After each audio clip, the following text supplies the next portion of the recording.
최고의 한 해를 만드는 리더십의 6가지 단계 안녕하십니까? 지혜와 성찰의 길을 함께 걷는 시간입니다. 본격적인 이야기에 앞서 잠시 시간을 내어 저희 채널을 구독해 주시면 앞으로도 유익한 지혜를 놓치지 않으실 수 있습니다. 또한 오늘 내용이 마음에 드신다면 주변의 소중한 분들께 공유하며 선한 지혜를 나누는 기쁨을 느껴보시기 바랍니다. 좋은 것을 나누는 마음은 분명 여러분의 삶에 더 큰 축복으로 돌아올 것입니다. 여러분 모두의 삶에 평안과 은총이 가득하기를 기원합니다. 새해가 밝아오면 우리는 늘 새로운 다짐을 합니다. 더 나은 내가 되기를, 더 성장하는 한 해가 되기를 바라며 저마다의 목표를 세우죠. 아마 여러분 중 많은 분들이 리더로서 자신의 역량을 한 단계 끌어올리고 싶다는 소망을 품고 계실 겁니다. 오늘 우리는 바로 그 소망을 현실로 만들어줄 최고의 한 해를 위한 리더십의 6가지 단계에 대해 이야기 나누려 합니다. 이번 시간에는 그중 가장 근본이 되는 첫 3가지 단계를 먼저 깊이 있게 살펴보겠습니다. 우리는 보통 새해가 되면 무엇을 할 것인가에 집중합니다. 올해는 책을 50권 읽겠다, 매출을 20% 올리겠다와 같은 구체적인 행동 목표를 세우죠. 하지만 진정한 성장은 무엇을 할 것인가 이전에 어떤 사람이 될 것인가 라는 질문에서 시작됩니다. 행동을 계획하기 전에 존재를 먼저 정의하는 것입니다. 이는 단순히 리더로서의 역할에만 국한되지 않습니다. 아내로서, 아버지로서, 친구로서, 그리고 다른 이들에게 선한 영향력을 주는 한 사람으로서 나는 어떤 존재가 되고 싶은가? 를 폭넓게 고민해보는 시간이 필요합니다. 그리고 그 고민을 리더십의 영역으로 가져와 보십시오. 나는 어떤 리더가 되고 싶은가? 이 질문에 대한 답을 나는 한 리더다. 라는 선언적인 문장으로 만들어보는 겁니다. 믿음을 가지고 미래의 당신을 현재로 끌어오는 것이죠. 예를 들면 이런 것들입니다. 나는 구성원 한 사람 한 사람을 진심으로 아끼는 리더다. 나는 언제나 나의 최선을 다해 팀을 이끄는 리더다. 나는 조직의 성장을 가로막는 벽을 허무는 리더다. 나는 말이 아닌 행동으로 모범을 보이는 리더다. 이렇게 어떤 리더가 될 것인가라는 정체성, 즉 후를 먼저 명확히 세우고 나면 무엇을 해야 할 것인가라는 행동, 즉 두는 자연스럽게 흘러나오게 됩니다. 자, 그럼 이 후라는 정체성을 바탕으로 우리가 실천해야 할 3가지 행동 원칙을 살펴보겠습니다.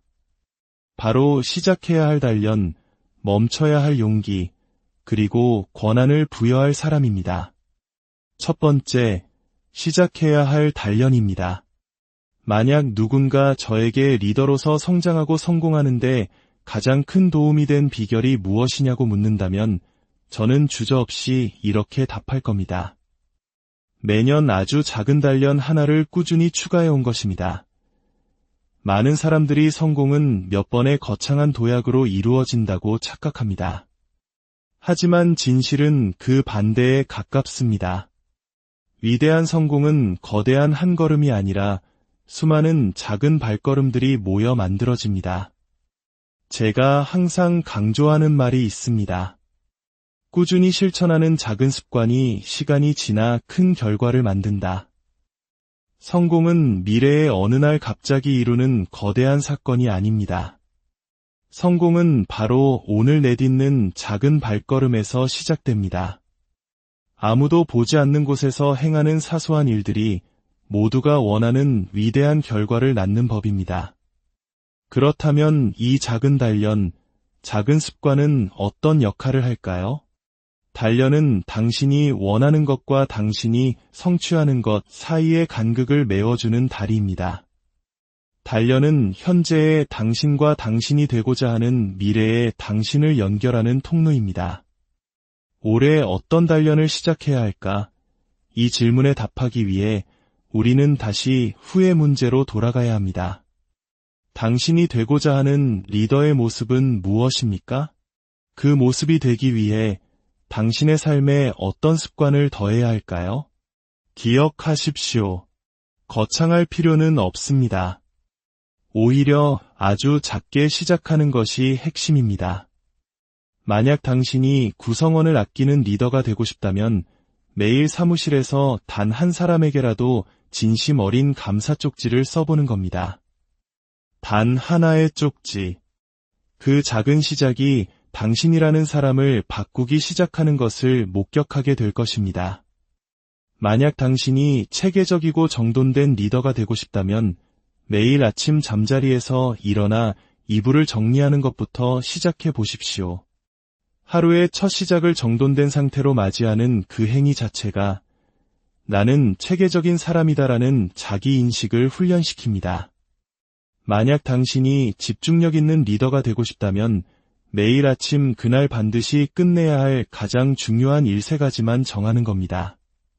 5개도 7개도 아닌 단 3가지. 그리고 해가 지기 전까지 그 3가지는 반드시 해내겠다고 스스로와 약속하는 것이죠. 아주 작게 시작하십시오. 어떤 분들은 저는 원래 의지가 약한 사람이에요라고 말할지도 모릅니다. 저 역시 과거에는 매우 의지가 약하고 산만한 사람이었습니다. 하지만 몇 해 전, 저는 의지가 강한 리더가 되겠다고 결심했습니다. 그것이 저의 후였습니다. 그리고 그 정체성을 실현하기 위해 매년 아주 작은 습관 하나를 추가하기 시작했습니다. 수십 년이 흐른 지금 그 작은 습관들이 복리처럼 쌓여 제 삶에 엄청난 변화를 가져왔습니다. 어떤 습관 하나가 제 인생을 극적으로 바꾼 것은 아닙니다. 하지만 거의 20년 동안 매년 단 하나의 작은 습관을 더해온 것이 지금의 저를 만들었습니다. 작고 일관된 변화가 시간이 흐르며 우리를 완전히 다른 사람으로 빚어냅니다. 제가 지난 세월 동안 추가했던 몇 가지 습관의 예를 들어보겠습니다.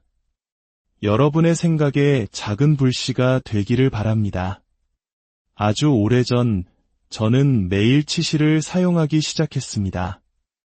왜 하필 치실이냐고요?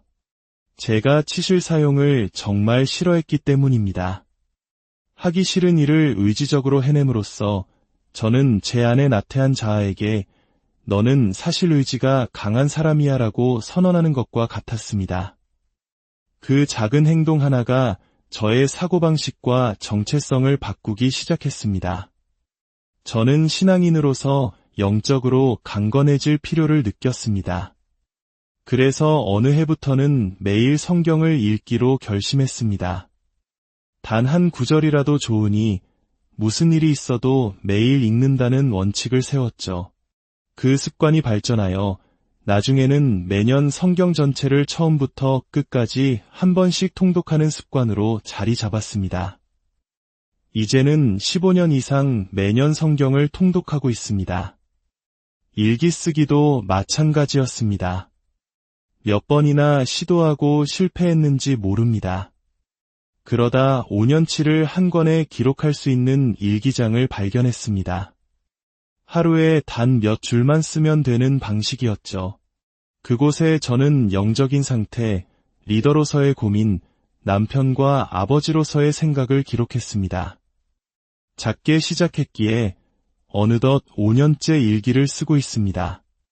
아내와 함께하는 아침기도, 매일 긍정적인 다짐을 되뇌는 것, 하루 5분 명상으로 마음을 집중시키는 훈련 등도 마찬가지입니다.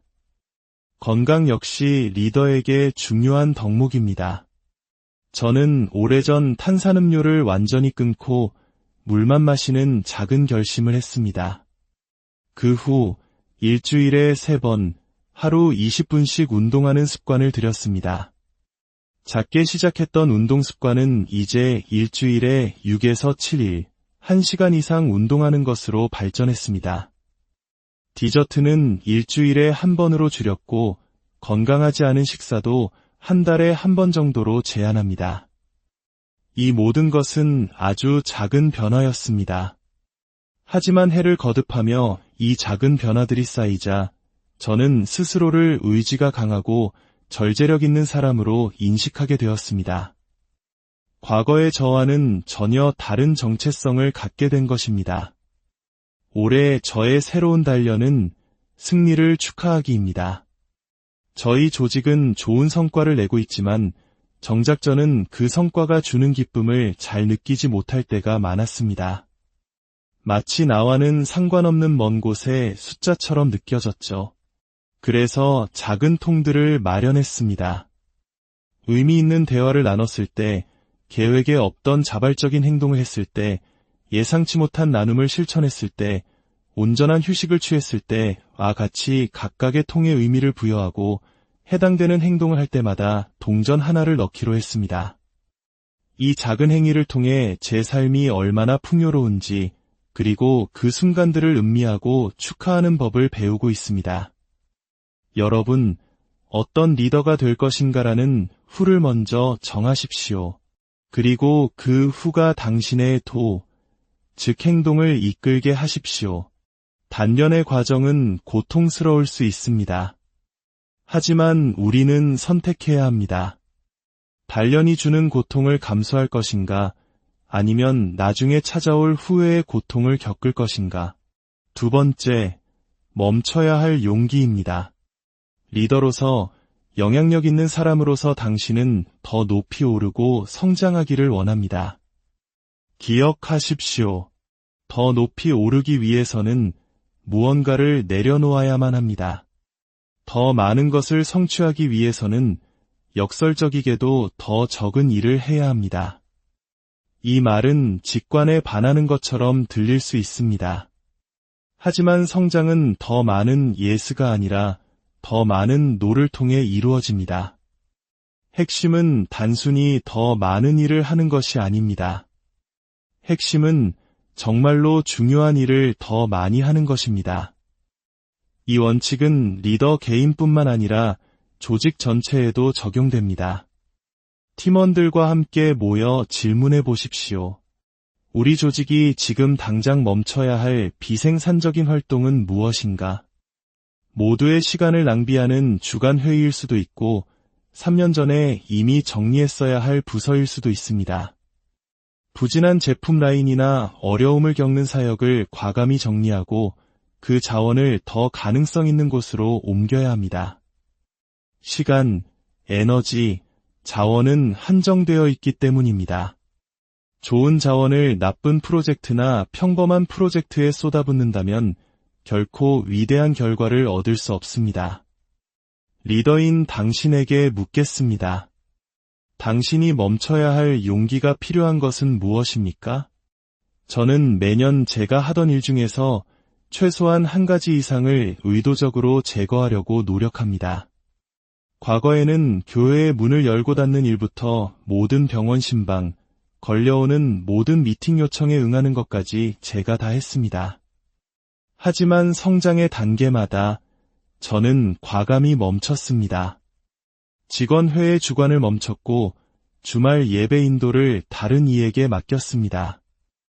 최근 몇 년간은 더욱 공격적으로 멈추었습니다. 저는 점심 약속을 잡지 않습니다.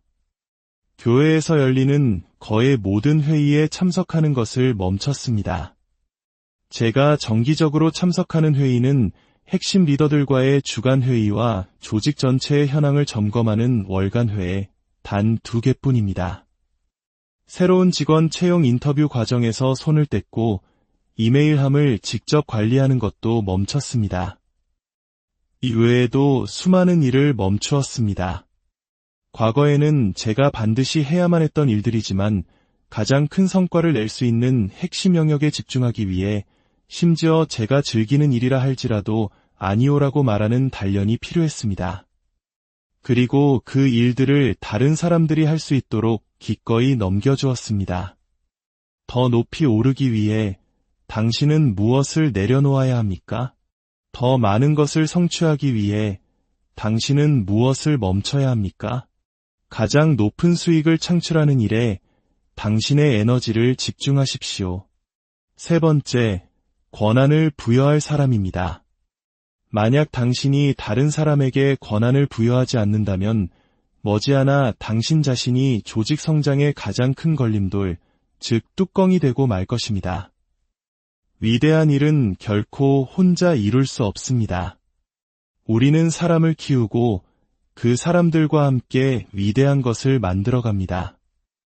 시간이 흐를수록 당신의 조직은 당신이 무엇을 하느냐에 의해 강해지는 것이 아닙니다.